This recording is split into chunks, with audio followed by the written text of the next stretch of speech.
Over the past couple months, a lot has changed in a lot of people's lives, including mine. For example, I'm not normally one to post and talk about things that I think, or just like in general, what I really believe. And as I've jokingly posted before, things are different now, and I've told my friends, what would happen if I gave it 100% and just actually tried to do something productive? And while looking over all the things that I wanted to discuss and talk about, I came across something that just really baffled me. I can't say I'm surprised, honestly, but here we are, and we're gonna talk about it. James Gunn says using Darkseid as the big bad in the DCU isn't ideal. Zack Snyder did Darkseid well. Thanos and Darkseid are very similar. Uh-oh! Alert! Alert, class!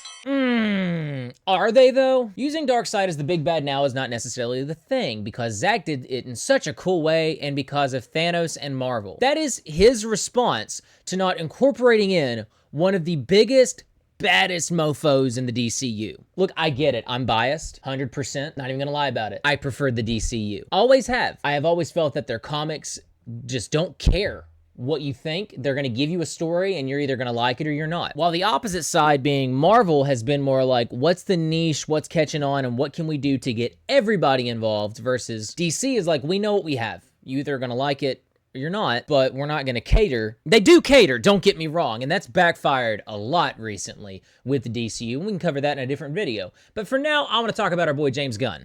Using Darkseid as the big bad right now is not necessarily the thing for a lot of reasons, because Zack did it so cool in his way, and because of Thanos and Marvel, you know. Yeah, you know, because of Marvel and Thanos and stuff. That's no different than Dan Clancy coming out and thanking a soldier for all of his, you know, everything he does and all the things that he does. Thank you for your service. Thank you for the question.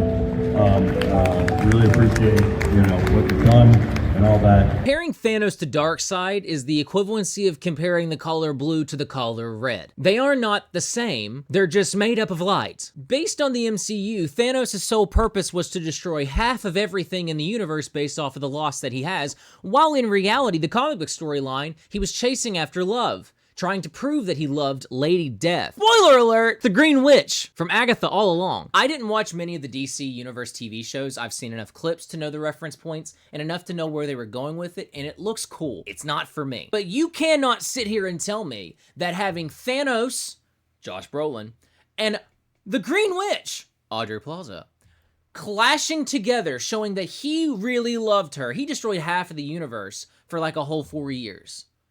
Just because he wanted to? Because he felt like there wasn't enough to go around? Because he watched his planet die? Somebody theorized that he could have just as easily snapped his fingers and doubled everything.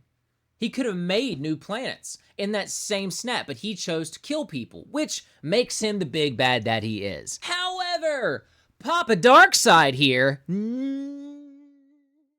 not just a big baddie. And to say that we got a beautiful rendition with Zack Snyder is not just an understatement, but it's not even a statement. It was visually beautiful. That was an amazing representation of Darkseid physically. We've not really had that, except for, I believe, Smallville, and even then, that was a bit sketch. Darkseid didn't want to just destroy half of everything. Darkseid wanted to rule everything. He didn't want to destroy the universe. He wanted to destroy you if you didn't go along with his plans. And even then, he didn't destroy you. He turned you into a parademon. Thanos wanted to eradicate. Darkseid wanted servitude. So I took it a step further and I thought, let's see here. I don't know every comic and I don't know every movie, but let's just see here. Let's just ask the great and powerful deity that be, AI. Based off the comic's description of the characters, who would win in a fight? Thanos or Darkseid? Based on the comic features and their solo canonical fights, Darkseid wins 8 out of 10 fives. 8 out of 10 times. I just can't talk today, I apologize. Thanos is a brutal powerhouse who scales a Herald-level threats, Silver Surfer, and peaks with the Infinity Gauntlet at Universal Erasure, the Infinity Gauntlet miniseries, 1991. He's often plot limited by his psyche and reliance on tools. Darkseid operates on a higher level based on a conceptual evil god, with Omega beams providing inescapable hoax that bypasses durability. In case you haven't seen any of it, his laser beams are not like Superman's. They don't just pew! He can control each of them individually, and they have their own flight path. It's just stupid, okay? Without the gauntlet, as in the crossover, Thanos gets overwhelmed. Darkseid's tyranny endures. Now, I know what you're thinking. You can't just say something like that and not back it up. Cool beans. Let's do a little side-by-side comparison based off the different things and different basic categories that we look at when it comes to who would win in a fight. And I also made sure that we included some reference points as well, just so that nobody can say, but then not what happened. Okay, for strength, Thanos. He destroys a planet with a clash of Drax the Destroyer. It's from Iron Man 55. Punches Superman into the source wall, the edge of the multiverse. Slams Captain Marvel unconscious with a single blow. Overpowers and snaps the neck of a Tamaranian Green Lantern. Tamaranian? Starfire. Very, very, very unbreakable people. Manhandles the Hawk and Thing simultaneously while battling Thor and Hercules. Incapacitates Orion in a prolonged grapple. Orion being his son also is listed as equivalency of Darkseid as well as the powers with Superman. Meaning it's Darkseid going up against younger Darkseid. Punches through Star-Lord, killing him. He's human. Crushes a mother box with his bare hands. Outspeeds the champion of the universe in a close combat. Dodges a point-blank energy blast from Drax. Matches Silver Surfer's speed in pursuit. Reacts and blocks a strike from Power Gem enhanced Thor. Blastates pre-strikes a Superman who can see away a solar system before he reacts. Travels to the source wall in 5 seconds. Duodecillion times the speed of light. Trillions. So Darkseid's way faster. By the way, this is Darkseid's avatar. This isn't even Darkseid. We haven't seen real Darkseid. Grabs Darkstar John Stewart mid-flight. But you know what, Jamesy boy, we get it. You know DC Comics just as much as you know the Green Lantern. You talked about it so much. You talked about Guy Gardner being your favorite. I haven't seen this movie. I want to see it, but I also don't want to see it. And one of the main reasons I don't is I saw the clip talking about these wonderfully designed costumes. I love how the only green you give him is just like highlight colors, even though his entire color is the Green Lantern. He's primarily the White Lantern. Love to see what you do when you introduce the White Lantern theory into this comic line, but who cares? But the joke here, you gave them a symbol. You gave them the JL and then said it was the Justice Gang because that's just how Guy Gardner is. Guy Gardner wouldn't care about the name of his team. Guy Gardner was a prick. I am not saying that Nathan Fillion was a bad casting call. Nathan Fillion looks like Guy Gardner. That is a really good Guy Gardner. Maybe redden his hair just a little bit more so he doesn't look like he's a dirty blonde. That's pretty good. I hate your costume design. What do you mean you could have done better? Yeah, not that hard to do, to give us a comically accurate Guy Gardner. At least Ryan Reynolds tried with the CGI. You gave us an actual physical, touchable, tangible piece of outfit to wear and to order, but you didn't give us any of the aesthetic that we looked for in the actual Green Lantern Guy Gardner comic. Like, come on, James. Get your crap together. But to sit there and say that your next big bad shouldn't be Darkseid because of Thanos is extremely dumb. You are probably the dumbest man to ever be given a titleship such as creator of a comic book world. You just don't have it, James, which is why you left Marvel, in my opinion. It's not a fact, it is my opinion. You shot that place to the ground while you were there, and now you thought, I'm gonna do it to DC because nobody watches DC movies. Well, those of us that do are very, very distraught. I may not be one of the lucky fans who polishes your knob every time you say something extremely, thought-provoking because I put a CGI weasel in a movie and cast my brother. Your brother's a good actor. You gave him a good role in Guardians of the Galaxy. You gave him a weasel in Suicide Squad.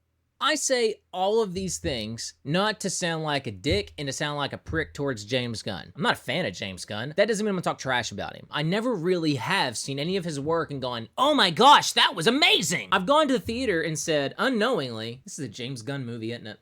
And my friends are like, yeah, because, polishes the knob. Don't cater to the minority of people who don't watch your content. Cater to the people who watch your content and want to watch the content. Right now, James, your content is the DCU, and you are not really helping a lot of fans out. You had a little bit of a taste of success with Peacemaker. I haven't really watched that one either, but from the clips that I have seen and the reviews of the people that I trust, what happened, man? Why would you do that? To set up for your own thing? It doesn't make sense. You have hundreds of comics, thousands of hours that you could be looking into to get your information, but you choose not to. But I will comment when he talks about the stuff that I actually do enjoy, such as comic books and the DC universe. My response to all this is pretty simple. Let me guess, Brainiac. There's already been hints that he's going to lean on Brainiac as his big bad. Brainiac being the next villain in the DCU movie line only makes sense because you introduced Supergirl into your Superman movie. Spoiler alert, I apologize. Brainiac is one of Superman's Superman's most iconic arch enemies and a cosmic collector of knowledge. He is Superman's villain.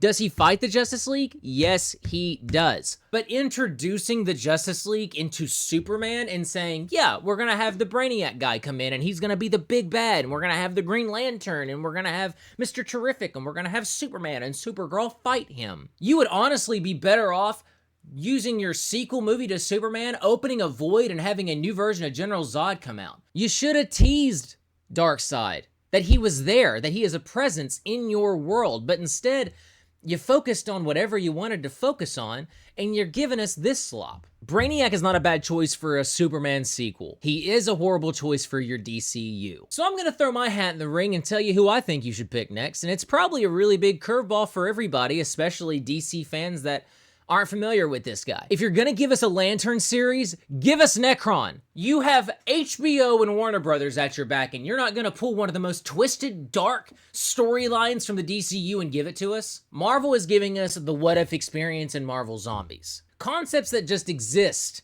in Marvel. Necron was nuts, spread across multiple timelines and multiple storylines. I'm just saying, you missed the mark if you go with Brainiac. And you've missed the plot if you ignore Darkseid because of Thanos and Marvel, you know. Now I know, I'm just a random YouTuber online and streamer who reads comic books and watches movies and has an opinion on things. I understand that. But I'm the guy that you want to go see this movie. I'm the guy whose money you really want.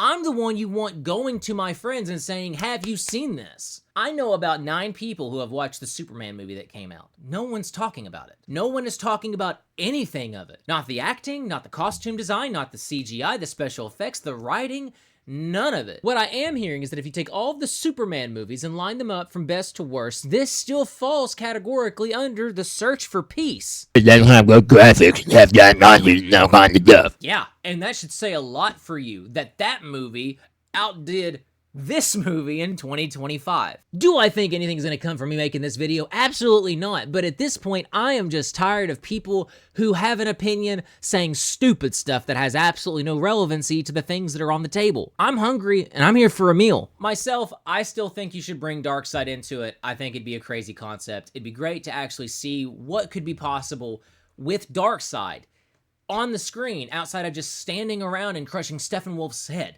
I'm just saying, we can't compare Thanos to Darkseid. You just can't do it anymore. And let me know what you think. I'd love to know your thoughts. Personally, I don't think Thanos can hold a toe to anybody in the DCU. Heck, I think the Joker could probably give Thanos a run for his money if he tried hard enough. But there are better and bigger and badder creatures and characters that you could work with. Heck, at this point, just give us a Legion of Doom. Go back in time a little bit further. Take your Lex Luthor and have him go collect these nobody supervillains and have us see them on screen. But I don't know, maybe I'm just some crazy fan. But if you stuck around all the way through to the very end, I'm grateful. Like and subscribe, comment down below. I hope you enjoyed, and I'm glad you asked.